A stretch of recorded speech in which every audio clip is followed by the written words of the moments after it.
think the election of President Trump, the Brexit decision in the UK, forced us to think very, very carefully about globalization.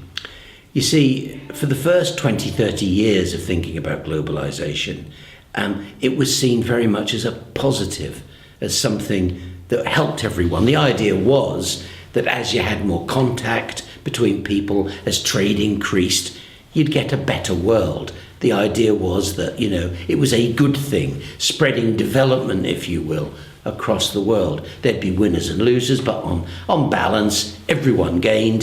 The economic kind of quality of life improved. So globalization was seen as a force for good. Westernization, which, by the way, carries with it a slight worry. Westernization is that the importation of Western ideas across the world. But basically, globalization was seen as a good thing that would help in the long run everyone. Think of it as a rising tide. Some ships might go up more than others, but the tide was rising, and so therefore everyone was benefiting.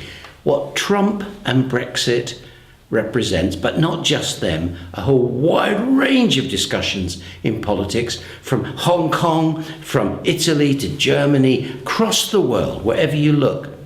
There's now a kind of reaction to globalization. There's the view that actually this kind of development produces losers. It produces people that feel their identity is threatened, that they feel angry about migration.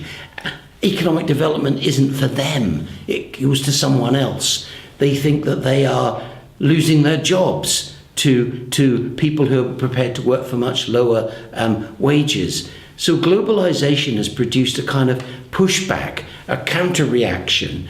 And many people argue that what happened with President Trump's election, what happened with Brexit, was the people who were quietly angry, the losers, the people who hadn't won out of globalization, were turning around and saying, what globalization does is it benefits the elites. It benefits the elites around the world, wherever they are. It doesn't benefit the average man or woman in the street, and actually can cause them problems because as migration increases, as products become cheaper, traditional industries go, people lose their sense of identity. And I think therefore today we see globalization as far less a, quote, good thing and much more something that needs to be contested. And in a sense, that's the purpose of the book, to help you understand that globalization is a complex thing which can be seen in many different ways. And we don't want you to assume that it's something that we think is necessarily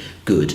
It's a historical phase of international relations which produces winners and losers. And we want you to be able to understand that within the context of the various accounts of globalization that we present.